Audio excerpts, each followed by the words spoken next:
Hello and welcome. Today we're covering our friendly neighborhood fucktard Anita Sarkeesian and her bullshit opinion of the newest addition to the X-Men movie franchise, Logan.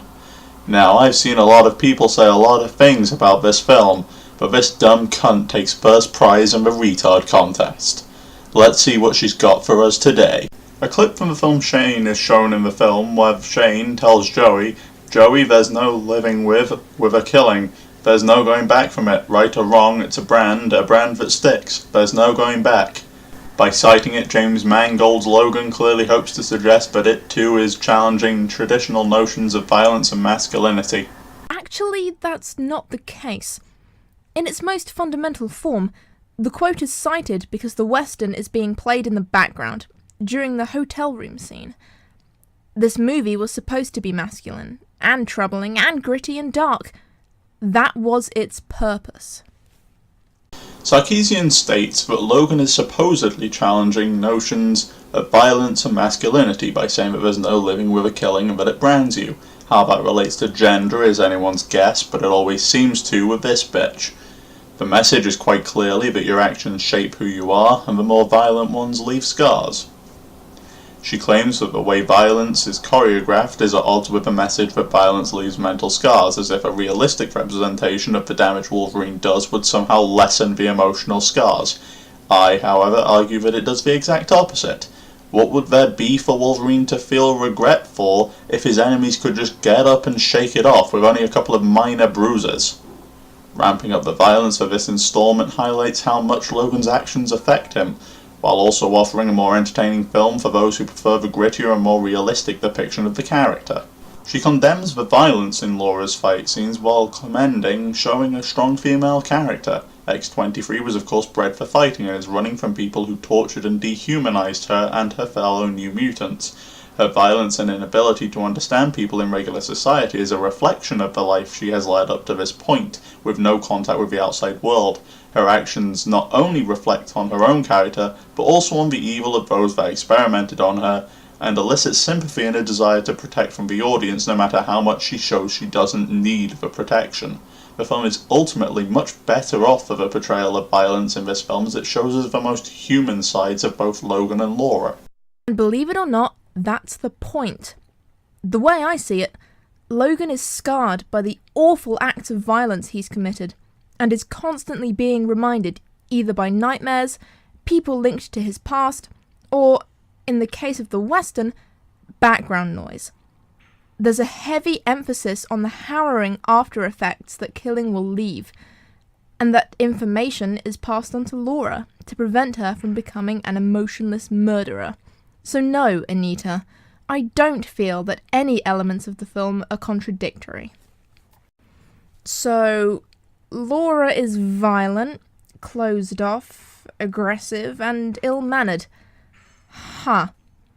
You see, I could have sworn you'd mentioned something before about those being intrinsically bad qualities, perhaps in the form of numerous tirades denouncing the fabricated notion of quote-unquote toxic masculinity. But associating them with a young girl is empowering, so I must be mistaken. Sarkeesian also calls bullshit on the film's explanation of Laura's claws. However, if you take a look into the roles of lions and a pride, there are two distinct roles of the females, to hunt and to protect, as the movie states. A female lion is faster than a male lion and therefore more often the one that hunts prey, while the larger males remain behind to protect the pride as a whole. Individual lionesses, some of the mothers, also remain behind to look after their own cubs and the cubs of the lionesses that are hunting. This shows that the female lion does indeed both hunt and protect, and isn't, as Anita calls it, nonsense. You know, the animal kingdom doesn't need feminism, Anita. It was an opportunity for Logan to talk about race and about companies exploiting people in other countries, but Logan doesn't seize that opportunity. On the contrary, its racial politics are typical and troubling. Of course they are. Oh, and it's worth noting that racial politics aren't of consequence in the movie. It's about Logan. I kind of figured you'd get that from the title, really, but whatever. Logan kills some members of a Mexican gang. Because they threatened his life, shot him with what would have been a fatal round to any non-mutant, then tried to kill him again. He is justified in what he did. The mothers of the mutant children only receive a passing mention in the film, concerns about their fates, out of sight and out of mind. Because the backstory is retold through a phone video, filmed in secret and on location. Very few details could practically be given in that situation, and personally, I prefer accuracy to gender politics in my movies. An entire black family is killed after offering Logan, Laura and Charles a place to stay for the night. The trio was tracked to the house, and Logan's clone was a merciless, unemotional killer created to serve as nothing more than a biological weapon, slaughtering anyone he needed to.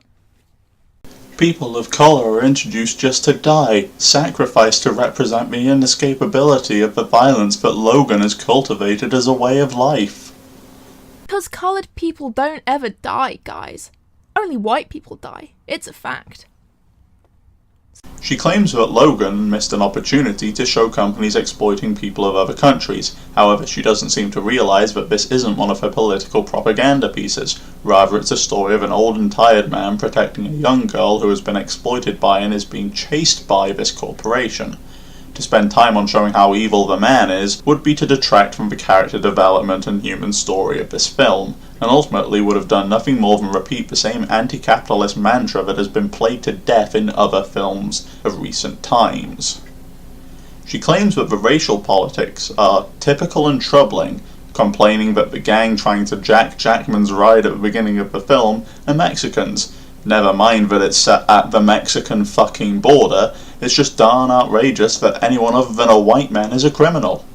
She complains that mothers of the mutants only receive passing mention. I suppose she would have liked a half-hour exposition piece about how the poor Mexican woman desperately needed money, otherwise her poor papa wouldn't get his medicine, and that she didn't really want to play surrogate to a genetic experiment, but she was forced to by the big bad white man in order to look after her family.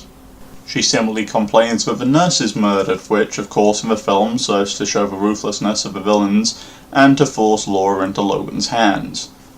And once again that the black family was killed after helping Logan.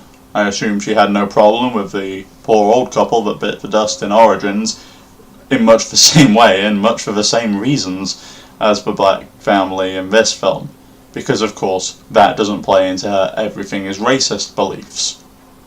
She claims that people of colour are introduced just to die, ignoring the fact that Laura herself is Mexican and played by Daphne Keane, a young English-Spanish actress.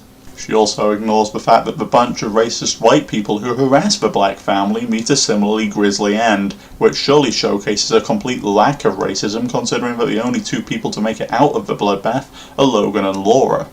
The film is about Logan being tough and brooding as audiences expect of him, even as he's rotting from the inside out, swinging his claws even when he can barely stand, resisting any ounce of human companionship. This is not anything new. And why should it be? That's his character. But then, you guys are all about rewriting characters to suit your feminist agendas. I mean, look at Lady Thor. But perhaps the greatest symbol of how internally conflicted this film is about its own attitudes around violence is that Logan must face a clone of himself, and the battles between them are the most relentlessly savage in the entire movie. Is that it? There's no ending to that. Because you haven't actually made a point there. You literally just stated a fact, like it somehow supported your bullshit argument, but it doesn't. Oh, that's so fucking feminist of you. As usual, Anita Sarkeesian barely manages to throw together a completely backwards argument. She speaks against using violence in a film that is supposed to be showing the effects of violence on a person's mental health.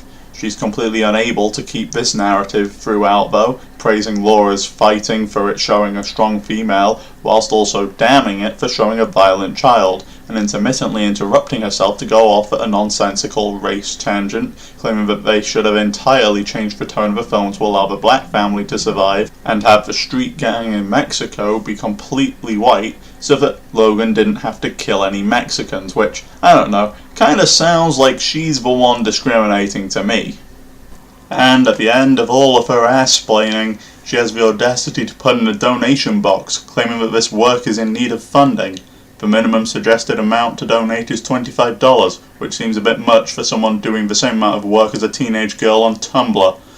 I'll give a counter-offer though. Anita, I'll pay you $25 a week to multitask. Turn off your Wi-Fi and shut the fuck up.